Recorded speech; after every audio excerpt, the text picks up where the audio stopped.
Good evening mga ka-Aircon Tech. Ayan, nag-overtime lang kami ngayon. So, meron kasing pinapacheck to sa aking aming boss dito, si Boss Marlon. Ayan, si Boss Marlon. May pinulout siyang isang board. Anong brand yan, boss? Fujidensu, sir. Fujidensu. Si Fujidenso. Actually, galing na yata ito sa... Galing na yan dito eh. 2 times na to. Yun yung ni-return. Tapos pinabalik ulit. Okay. So, ang problema daw ay... Anong problema na? Outdoor board, pinapapalitan. Anong error nito? F1 error. Okay. So, ito yung F1 error. Pakita lang natin kung paano solusyonan si F1 error dito kay Fujidenso. Yan. So, subscribe na lang. JBL Electronic Service Center.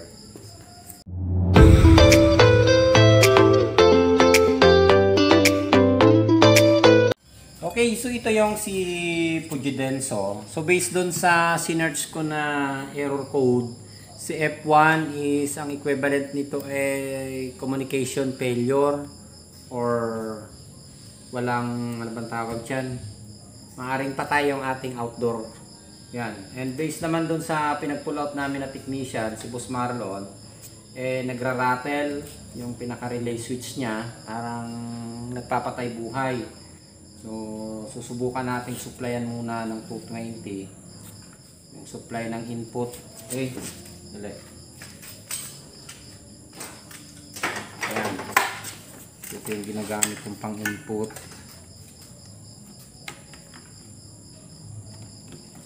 Okay, so yung reactor. So, pwede naman siya kung iti-test lang natin yung sa supply or power natin. Pwede natin siyang kabitan lang ng input na 220. Yan, mag-check na natin. So, hindi lang yata pwedeng i-check ng ganito si Daikin. Hindi ka pwedeng mag-input lang ng 220. Hindi siya pwede. Pero sa mga ganitong modelo, pwede naman. Yan, Fujidenso yung brand niya. Ayan, okay. So, subukan natin isaksak. Yung, meron na. Ayun. Yun napapansin nyo na kagad, ininputan pa lang natin. Teka, ulitin natin. Yun. Yan. May supply tayo. Ayan nagra-rattle yung ating relay and biglang nawawala. So, maaaring ang problema yun Ayan. Nagra-rattle siya. So, nagpapatay buhay yung ating on and off yung relay natin. So sa ganitong diskarte kasi ang gagawin natin, so maaaring ito kung madali naman natin may a-analyze na kaagad yung problema ng ganito. So sa ganyan yan, katulad yan nagra-rattle yung ating relay, yun, mamatay tapos biglang nabubuhay. So maaaring ang problema natin nandito na sa ating power supply. Ayan dito na kaagad tayo magpo-focus. So kasi kung ang problema natin ay nandun sa ating mga MOSFET or doon sa regulator, so pagpasok pa lang ng supply, hindi nyo na makikita yung indicator light na yan. Dead set na kaagad siya. Wala ka nang papasok na supply dito sa ating regulator. Ito yung regulator na to. Ikakat na niya na kaagad yung supply papasok dito. So dahil wala naman tayong problema, yan madali na nating ma-analyze kasi. So may pumasok tayo ditong supply. Nagkaroon tayo ng output dun sa system natin dahil nag-switch yung ating relay. So wala ang problema natin doon. Ang problema natin sigurado nandito sa power supply na ito. Dahil wala siyang, kung may shorted tayo dito sa part ng capacitor o doon sa ating MOSFET na regulator, automatic yan, hindi magkakaroon tayo ng supply dito. Wala tayong supply na i-out dito. Kung dito pa lang, patay na siya. So, ibig sabihin, meron tayo dito, may pumasok tayo sa regulator, pero nagbumabagsak yung ini-out na supply niya. So, yan yung aalamin natin ngayon. Okay. So, ganito lang naman yan kasimple. Makikita nyo na kagad dyan, ang basic requirements natin na pinapaulit-ulit, 3 supply lang. Meron tayong 5 volts, meron tayong 12 volts, meron tayong 15 volts. Ayan. So, 3 voltage ang requirements lang. And dadaan lang siya ng regulator magre-reduce yung ating voltage na papasok sa system. So ganun lang yan kasimpleng i-analyze. Mas mahirap pang i-analyze dito yung mga tube type PB dahil mas maraming voltage requirements ang tube type PB. Okay, so kakalasin ko muna ito para ma-check natin kung alin yung naging problema. Ayan. Kalasin natin. Mukhang bago pa to, Boss Marlon ah. Ay, bagong-bago yun. Nire-required na nga yan na palitan daw ng ng indoor board eh. Ng outdoor board pala. So sabi ko, meron naman tayong mga nagre-repair ng board kaya huwag muna kayong bumili kasi medyo mahal din yan, sir. Kaya sabi ko, yun ang sinasabi ko sa kanya. Okay. Kaya yun, nagtiwala naman siya kay JDL na sinadjust ko. So totally kasi nanggaling na yan dito. Para gusto kita pa inumin ngayon. Kaya lang, ang kulang lang kasi, pinuload siya pero hindi din nila yung ibang parts. So kaya nahirapan yung JDL Electronics na mag-analyze kasi walang pagtetestingan. So ngayon, ako nag-pull out. Ito lahat, dinala ko. Kulang pa nga, hindi mo nga dinala yung pan motor. Kasi sa pan motor, medyo nahihirapan ako magtanggal eh. Kumikis-kis kasi yung yung screwdriver ko eh. Baka mamaya mabutas ko yung evaporator. Another problem na naman. Ayan, So, nag-pull out ko na nito. lang. Ito, ayan, yung ating boss dito, si Boss Marlon. Kapag nagawa ko ito, magpapainom ito mamaya. Ay, bukas naman. Para mas maganda Bibili yung ito ng Sundig Light. Sige, i-frozen ulit natin. Para mas masarap.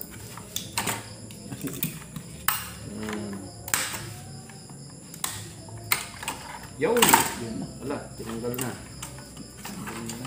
Ito yung... Balik ka doon sa loob. So ito yung ginagano natin. Yung output supply niyan, ng ating DC voltage, madali nyo namang makikita, madali nyo ma-analyze kasi may section siya. Yan.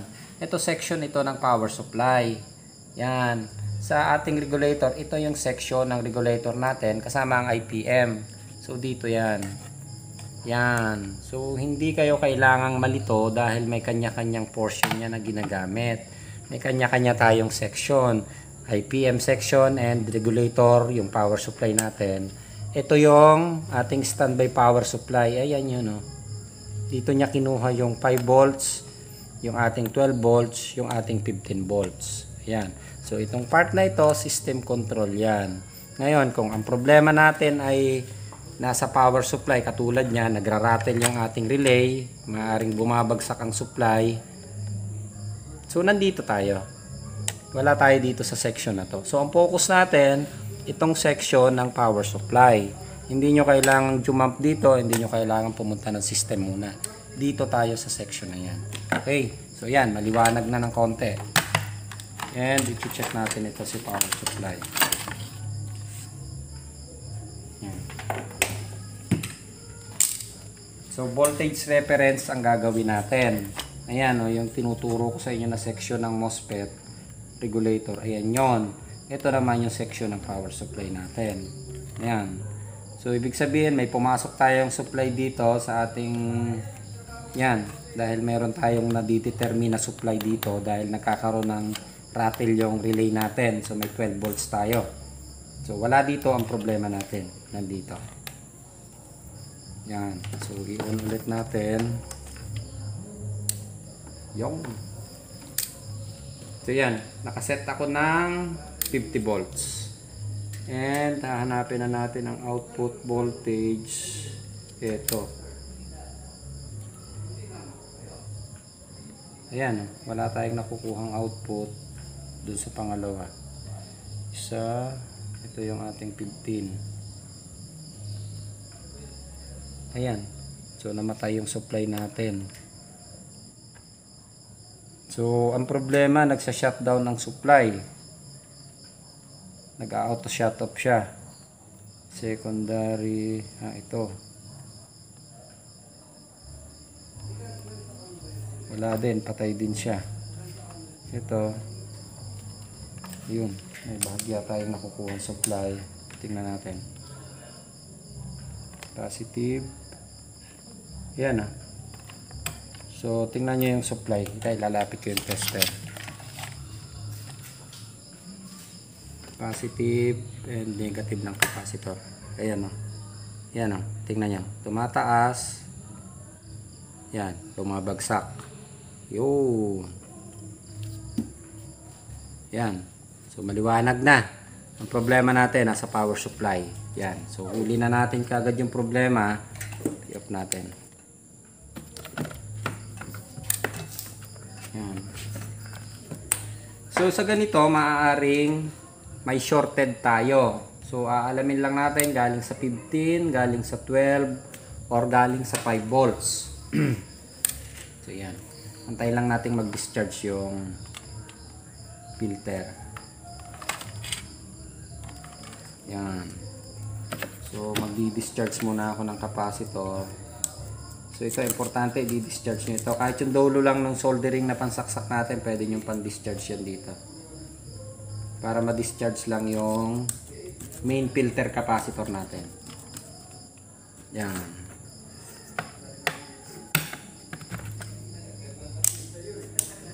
Kailangan wala ng supply yan bago tayo magtanggal ng hinang.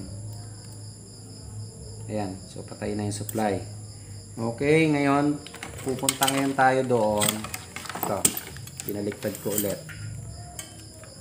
Meron yan diode na tatlo. Yung pinaka, ayan o, yung recovery, ay yung rectifier natin. Ayan o, isa, dalawa, tatlo.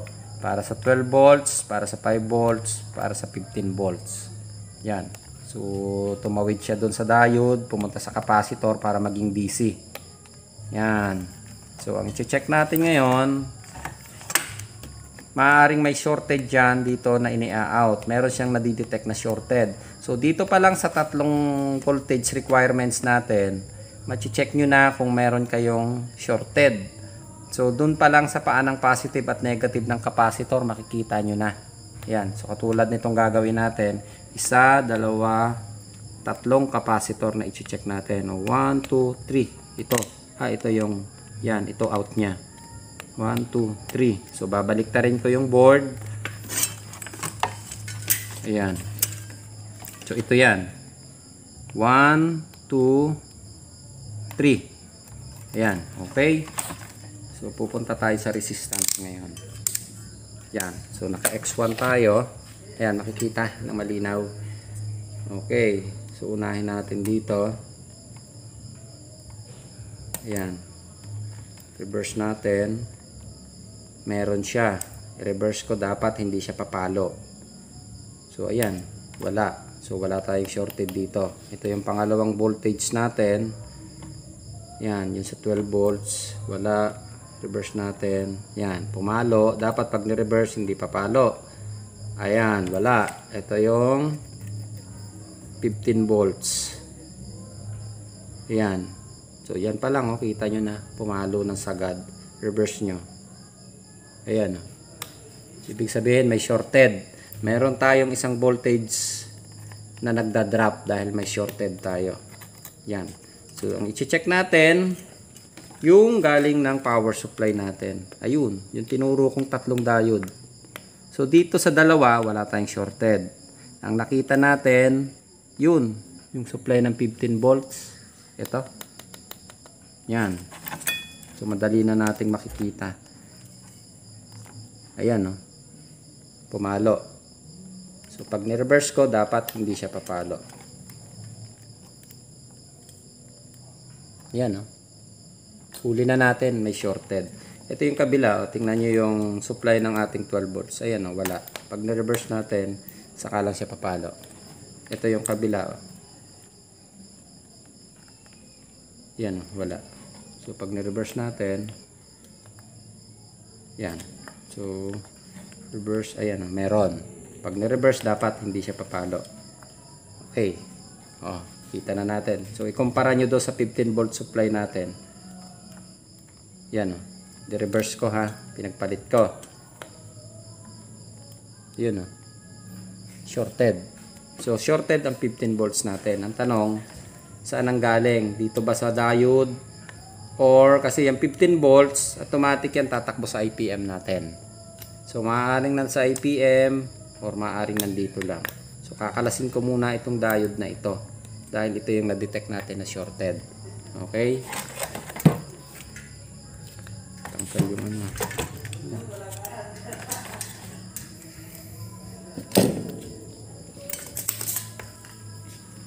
Sira na yung aking soldering pump ah. Baka may magdodonate ng soldering pump. No, mag-i-sponsor. Sira na yung soldering pump ko.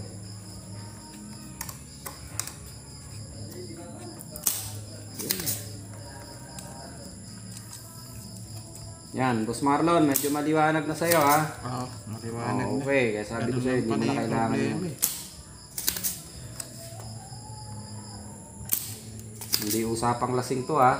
Ay, hindi naman ako ngayon naman. Yun na, bumili ka na ng Sunlig Light. Diyos lang naman yung hawak ko eh. O yan, painom ka na. Ito na, naka-frozen na nga eh. Isa pa yan eh, ibitin sa akin yan. Meron pa dun sa rep. Frozen na nga yun. Yan, pagkatapos nito inom ako kasi day off ko ngayon eh. Wednesday ngayon. Tuesday pa lang. Ay, Tuesday. Ay, Tuesday pa lang. Bukas pa yung Wednesday.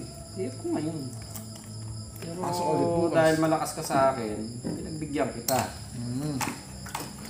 Yan. Ganyan kalalakas yung mga technician ko sa akin. Kita mo, kahit overtime na. Tama.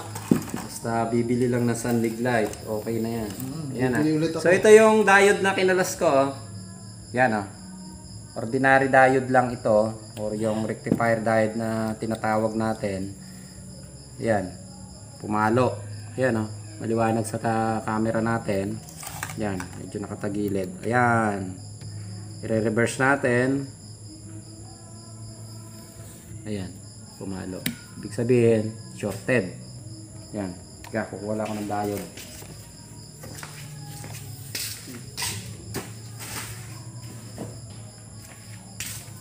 Ayan. So, wala akong makitang medyo maliit na diode. Ito, medyo malaki yung nakuha ko. Pero pwede siya. Actually, ito yung mga tinanggal namin sa TV. Mas matitibay na diode kasi ito eh. Kumpara dun sa defective natin. Ito, ito yung liit. Pero yung gagamitin ko, mas malaki ng konti. Pero parehas yan ang gamit. Yan, galing to sa mga surplus na TV. Pinaklas namin. Yan, bukasan ko lang ng paa. Okay. So ito, papakita ko sa inyo yung diode na tinest natin ha. Ayan, so ito yung good na diode. Tingnan nyo doon, pag test natin. Yan o. Kita nyo hindi pumalo. I-reverse ko yung ating test prod. Yan o. Pumalo siya. Reverse. Hindi pumalo. Okay, so good yung diode natin. Ito yung binaklas ko kanina. Defective. Ayan ha. Ayan, pumalo. I-reverse ko. Pumalo pa rin. So, ibig sabihin, shorted. Kaya nagda-drop yung voltage natin dahil may shorted na diode.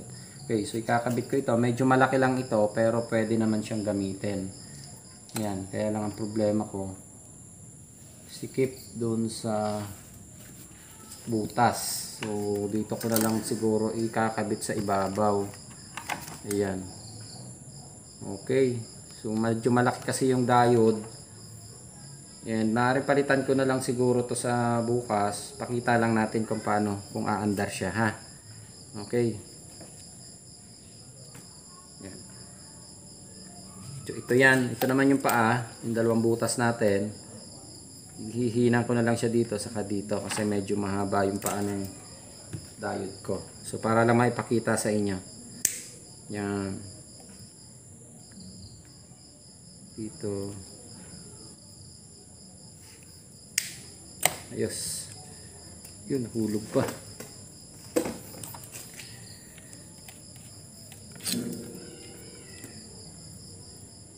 Ito yan. Ito yung isa. So, baka palitan ko na lang. And pwede naman siguro yan dito na. Yan, dito kay kakabit. So makadugtong lang siya.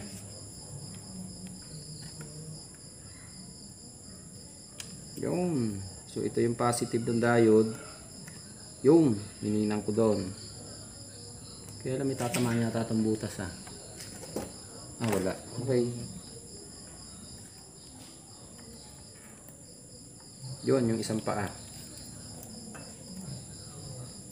So pwede ko itong palitan bukas ng kasukat niya. or mas maliit, papakita ko lang sa inyo. Pero same value ito, mataba lang talaga ito kasi galing sa Surplus TV. Ayan o, tingnan yung differential. Pero parehas siyang gamit, parehas na diode.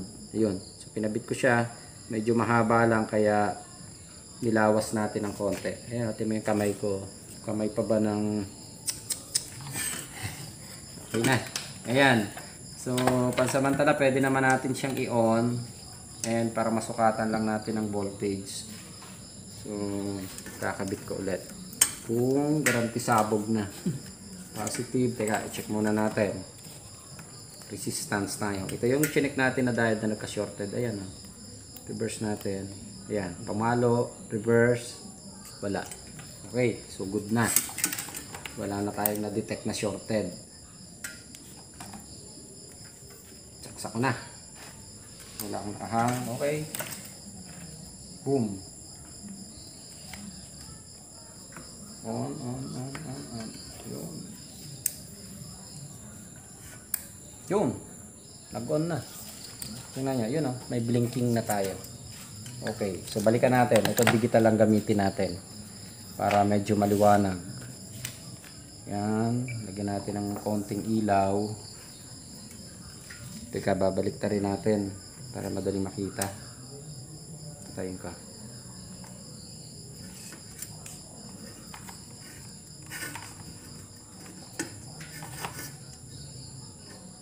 Ayan. Lipat ko yung tester. So, digital lang ginamit ko para mas madaling makita. Okay. So, yung negative. Ito. Yung hindi dumikit ng maayos. Ayaw dumikit.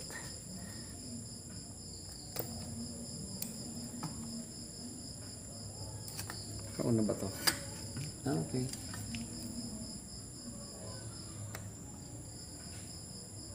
DC. Yun.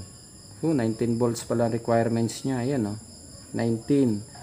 Gumamit siya ng 7815. So 19 ang input niya. Ito yung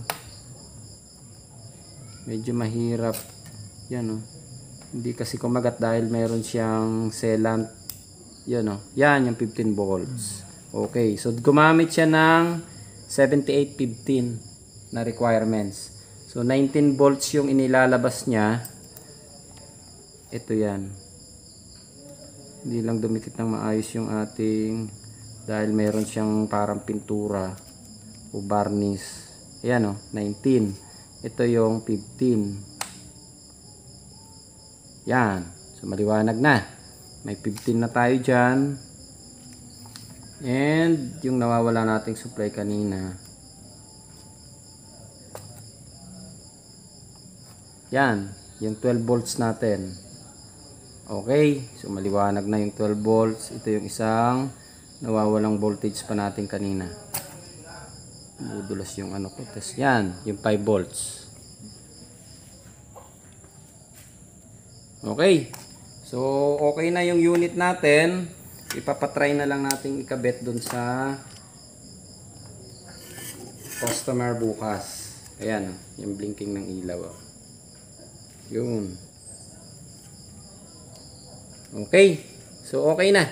Boss Marlon, ikaw na bahala dito. I-assemble mo na. Okay. Yan. So, ito yung mga tornilyo. Kakabit mo yung mika ha. Yan ha. Tapos, i-assemble mo na. Okay na yan. Testing mo na lang bukas sa customer. Ayos. So, okay na. Sana may natutunan tayo. And, subscribe na lang. JDL Electronic Service Center. Okay?